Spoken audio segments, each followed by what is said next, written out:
It is my absolute honor and pleasure today to get to introduce our guest speaker, although I don't know that she needs an introduction, but I'm going to give her one anyway.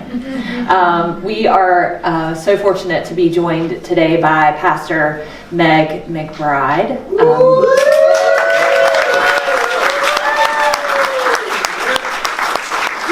is the pastor, the minister here at Hope Recovery Faith Community. She is also the director of the warming shelter and navigator at the Living Hope Day Center, and works tirelessly and just with such great passion for the unsheltered population in our community and for those who are in recovery. And we are so grateful for her and for her, all that she does in the community and that we get to share today with her. So, Pastor Meg.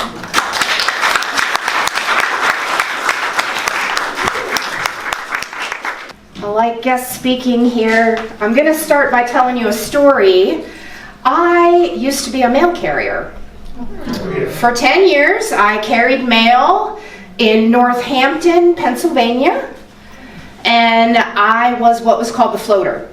So there were 8 regular routes in the office, and I floated between them, so I knew every route and every house in Northampton. And at 1795 Newport Avenue, there was this little blue house that had the most beautiful flowers and gardens out front, and it had sort of a greenhouse down the side. And they didn't get a lot of mail, but when they did, I would walk up and try to peek into the building. I was always curious what this house was, because it wasn't like a house, like nobody lived there. And so right before I decided to move to North Carolina, my friend Karen from Alcoholics Anonymous, I'm a person in recovery, I'm a member of AA for many years, invited me to go to the Self-Realization Fellowship meeting. And guess where we went? 1795 Newport Avenue. I couldn't believe it. And so we walked in there, and it was different, right? Even though I was into funky stuff, right? I'd studied a little Buddhism, but this idea of Hinduism, if that's not what Self-Realization Fellowship totally is, forgive me. I'm not a verse student. But on the wall, of course, was a picture of Yogananda. This is not the picture that was on the wall, but it's the one I later would purchase. And then there were his gurus, Babaji, Krishna, Suri, somebody. I looked him up this morning, but here's the important part. On the wall was this guy. That's Jesus. And I was like, what is Jesus doing in a Hindu temple, right? Like, that does not belong in my mind. I had been, for the first 10 years of my sobriety, no Christianity at all. Been raised in the Catholic Church and rejected that as a young person, as a young adult. But I had been dabbling, and what Yogananda's Self-Realization Fellowship did for me was it started to create a bridge. Like, if Jesus can live next to Yogananda, then maybe there can be room in me for that as well. And that was for me a moment of absolute synchronicity. Like, something started to connect and a bridge started to be built in my life. Well, when I moved here to North Carolina, then shortly after that experience, I didn't get to go back to 1795 Newport Avenue on a regular basis. I was more open-minded about Christianity. I was more seeking that tradition. And eventually, after several years of test driving some different churches here, some I would not recommend at all, I stumbled upon a United Methodist church that meets downtown on the Ann Bonny's restaurant. It's been different names, called the Anchor. And I went to church there, and most of their congregation was made up of people that were experiencing homelessness. I eventually got a job in homeless services because of my exposure to unsheltered people. And being active here in my recovery program, going regularly to church with these folks down at the Anchor, then doing a lot of service work with the Anchor. We did a ton of projects that were specifically focused on the unhoused population. I was doing all that, and one day my friend Jason T., who I know from recovery, said to me, hey, I'm getting rid of a huge tub of recovery literature. I don't want it anymore. He dropped it off at my house. It was so heavy I couldn't even pick it up. And Jason T. is one of the most country from Pink Hill, North Carolina.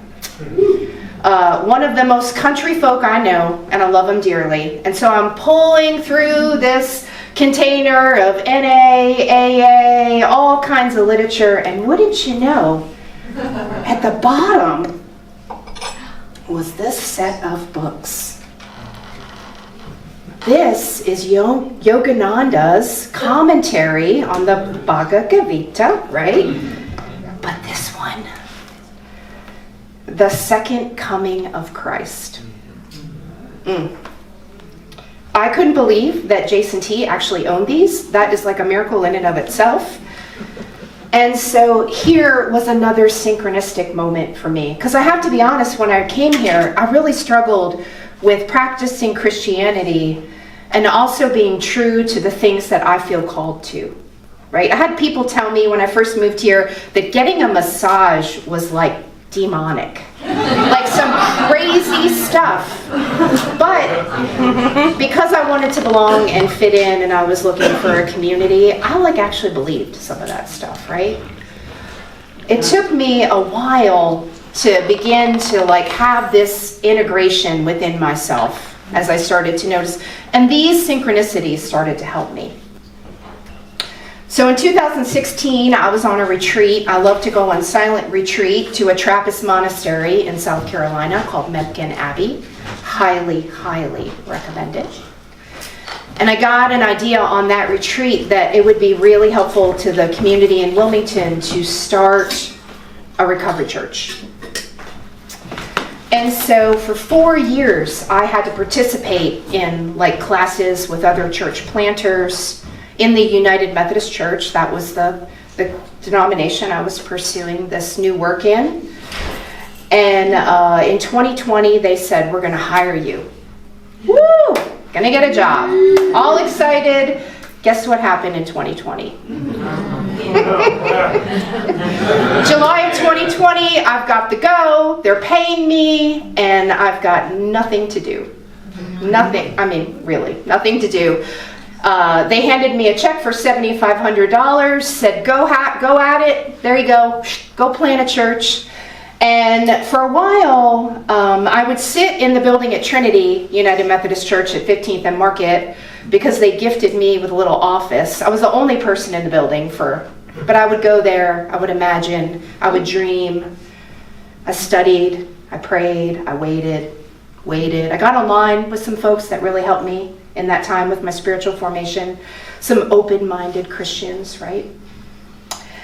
And I just waited. And then the next year, in 2021, I got a phone call. Because we didn't have a building, right? We were going to meet in the fellowship hall of Trinity United Methodist Church. That was my only plan. And I'd gone and spent all the money they'd given me, too. Right? So I got a phone call. My supervisor said, hey, we have a church building coming up available. Do you want to see it? And of course, I'm familiar with the United Methodist churches in Wilmington. I said, which one? They said, Devon Park United Methodist Church. At the time, I was living 4 houses down on that street. And had been there for 2 years. Synchronicity. 3 years. I'd been there for 3 years. That was a 30-second walk. If I could have jumped the fence into the garden, I could have been here faster, but it didn't line up in the backyards that way. And I was like, of course I'm going to take that church building, right? There was a congregation here. Devon Park United Methodist Church had met here for 75 years. They built this church from the ground up, and they were closing. They had decided that they didn't survive the pandemic, and they were going to close. And it was good. They had run their course. But when we got here, this is what this room looked like. The only thing that is left are those pew cushions, right? And the pews. So you know what I did? They said, don't do anything to the building, because we didn't have control of it legally. And so in the spring, I couldn't help myself anymore. One day we got here, we ripped out all the pews and carpet. Some of the pews went to like the cousin of the Hells Angels Biker Club. Hey, whatever. I wanted them out of here, and I'm sure they're doing them real good down there, right?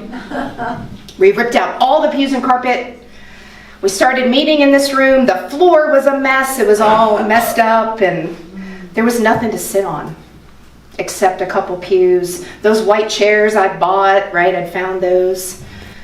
And I needed chairs so badly. Y'all know how much chairs cost? Chairs are so expensive. So I was scrolling Facebook Marketplace like crazy for months and months and months and months. Memorial Day, May of whatever year that was, I found 60 tan sled-based chairs for sale on Facebook Marketplace. I was like, for $10 a piece, it was like heaven had rained down with this blessing. I contacted the person right away. I'm like, I'll take them all. All of them. I want them all. They had sold maybe 5, I think. So my husband and I went over there to pick them up. Guess who was selling those chairs? 2 gals named Renee and Paula.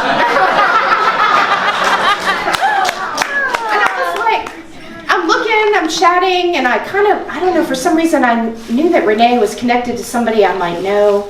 I had known of Paula because I'd gone to Unity when I first moved here for a while. Maybe a year I'd attended Unity. And made the connection, and I was like, oh, that's curious. Went over there, all the chairs didn't fit in our vehicle, so they followed us over. They were kind enough to deliver. follow us in their van. And Renee's great truck, and bring it over. And while we were here, I was so proud of what we had done in the building, which was rip the pews and carpet out. I don't even think maybe we had painted by then. I'm not sure. We might have painted by then. I invited them to tour the building because it had started to change and become something better than it was, right? And I remember Paula said to me, "Oh, what time's your Sunday service?" I said, "We don't have one." Hope Recovery is a non-traditional United Methodist Church that exists to support the recovering people of Wilmington, right? And so when I started this church, I didn't want anybody to have to choose between Hope Recovery and their Sunday service. So I thought, I'm going to have a Thursday night thing instead. And then, because people in recovery are all different practicing things, right? We believe in God as we understand God, a higher power greater than ourselves. And so I didn't want to have anybody to choose between. So we weren't doing anything in here on Sunday. We were meeting on Thursday night. We're still meeting on Thursday night. Paula said, "Can we have coffee?" I said, "Sure." I think she called me the next morning at 9:01 a.m. And I know she's told that story many times, right? But from my side of the story, I didn't have to force any of that. I did not have to. Yes, I needed chairs, right? But everything here has just shown up. It just shows up, walks through the door, and it finds a home here. And so, Hope Recovery is so much more than just this. And I'm glad to be here this morning because I've been thinking a lot about this idea of shalom, and I've been talking a lot about it in my homeless ministry with my Hope Recovery folks as well. This idea of shalom, it's a Hebrew word. It's very nuanced and deep, and you can study it all you want, but I'm going to keep it really simple. Shalom for us means nothing is broken, nothing is missing. And I would add my own little riff on it, that everything right now is just okay. It's just like okay in a great way. We're okay. We're okay. And the way that that's happening is in togetherness. It's a real simple way that it's starting to, when we're together, nothing is missing, nothing is broken. And not only are we together here, right? Hope Recovery is this whole thing. It's like a body, and we're just the parts, right? There are 19 recovery meetings here a week. All different flavors of recovery, right? That's why when you stop by and there's people in and out and all over and here and there, my dream for this was that it was a beehive. And so the door is opening and closing and slamming and noise and shouting, and it's amazing, right? Not only is there that, there's dance events in here, contra dance, right? Second Wednesday night, very fun. There's the garden out back, an art barn that we're working on, right? Mobile shower trailer for the homeless comes and goes during the week and goes to different locations to other churches. There's a crafting group now, right? You should hear the chitter-chatter of the crafting group on Wednesday morning when I'm here working with my intern. It's so lovely. They're talking about spiritual things and crocheting together, right? And so there's all these things that are going on. In AA, there's a line that says, God will show you how to create the fellowship you crave. And that's what happened here. When I sit in this room, I am overwhelmed with emotion because I knew it at the beginning, right? I knew it when the Devon Parkers were still here, and they were really mean to me. They were really mean. They hated me. But it was all because this was coming together, right? Growing together, being here together. And when I think about how this has evolved and this idea of shalom and togetherness, I think back to when I, started to read this book, and I was in a place where I really needed some assurance, I needed a synchronicity in my life. I needed, we need those reminders that we're on the right path, that it's going to be okay. You keep going, right? Don't give up. Like, keep stepping forward. And for me, this is probably one of the most amazing statements I've ever read in my spiritual life. Yogananda writes, "When, whence, and why came creation into being? Who may make bold to read the mind of the infinite in seeking causes from the uncaused, beginnings from the ever-existing, paltry reasons from omniscience," which for him means Spirit's thoughts are higher than our thoughts, right? That's what omniscience means to him.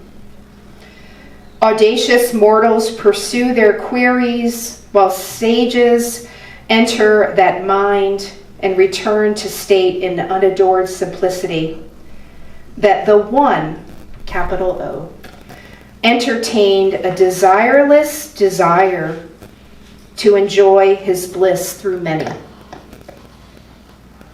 And the cosmos and its beings were born. The unmanifested spirit felt, I am alone. I am consciousness bliss, but there is no one to taste the sweetness of my nectar of joy.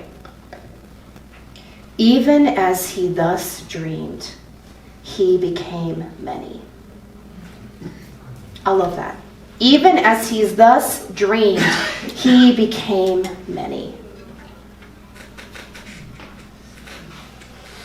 And forgive Yogananda, he died in 52, so he uses the male pronoun. But even as we just dream, we become many, right? Like, that is this idea of shalom and togetherness that is so, so, so important right now in our world. So important. And to notice those itty-bitty shalom moments where nothing is broken, everything is okay, nothing is missing. To notice them and name them, collect them, right, for yourselves.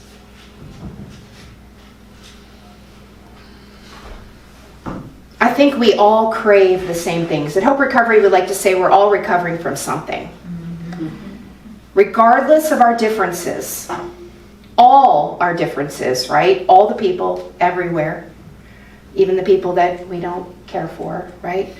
I think deep down, right, in this nectar of joy, in the source of creation, wherever that lies, I have no idea, right? It's like, that doesn't even compute in this brain. But we all are wanting peace and ease and belonging and friendship and safe space, authenticity and unity, which, friends, is happening absolutely here.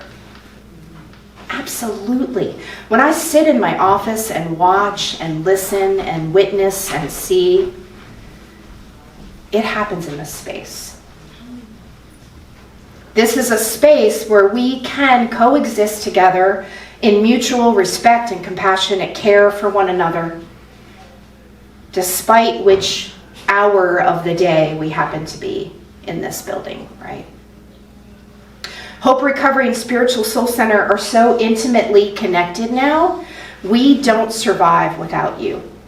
And you don't survive without us, right? I mean, we have this wonderful relationship, connected together and then connected at every single person, with every single person that walks through our door. I'm really trying to lift my vision to see this constantly as a whole thing and to not get afraid, right? When I look at the bank account or, because those things can be scary.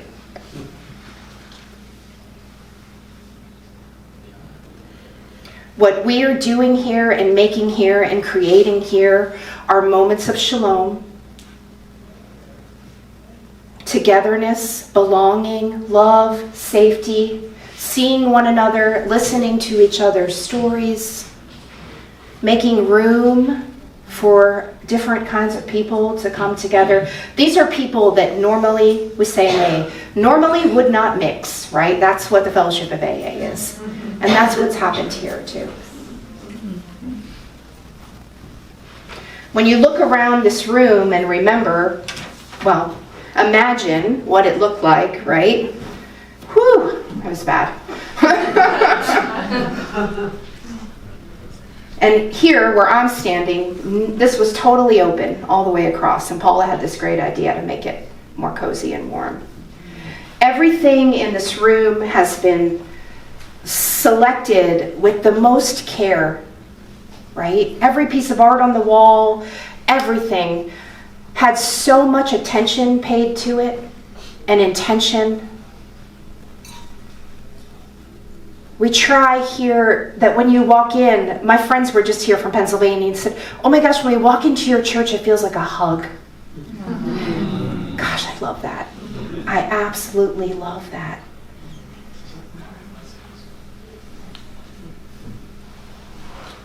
And so friends, as we get ready for a moment of meditation, right, finding a comfortable seat in your chair. Today when you leave, look around you, right? See this for the bigger place that it is. It's Spiritual Soul Center and Hope Recovery and recovery meetings and a garden deeply in need of weeding right now, right? And a mobile shower trailer for the homeless that lives here and goes and loves and serves. This is the birthplace of so many things. I mean, people are always like, hey, I have this idea. And usually I say a hearty yes, right? Because this is also a place where we want people to feel supported as they live out how they feel they're called to express spirit manifest in the world. At Hope Recovery, we say we are really interested in the healing and wholeness of all people. And that's where with Soul Center, we are absolutely aligned in our shared values, which is why this partnership has been so amazing, right? And it's so rich and good for all of us. And so as we take a deep breath in and breath out,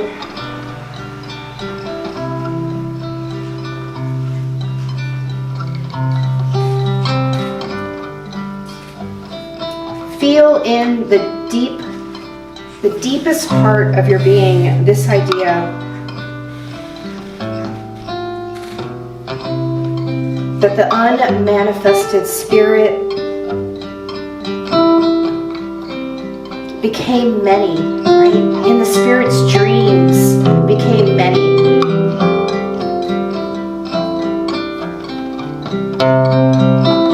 Here today we are the many, gathered together, experiencing together a moment of shalom. Friends, nothing is broken. Nothing is missing. In the here and now, in this moment, in this breath, in the next breath, we are all okay.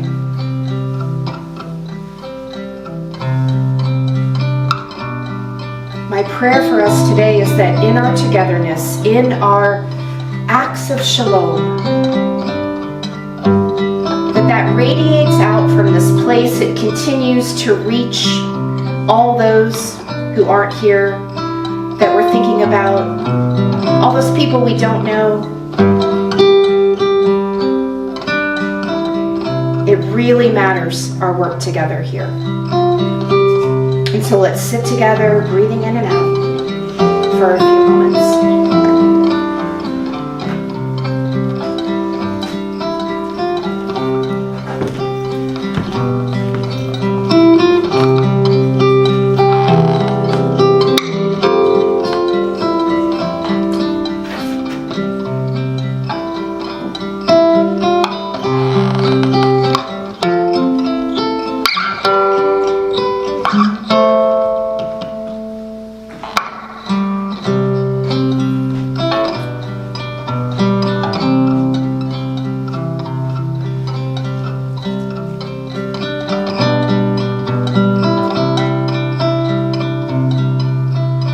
Together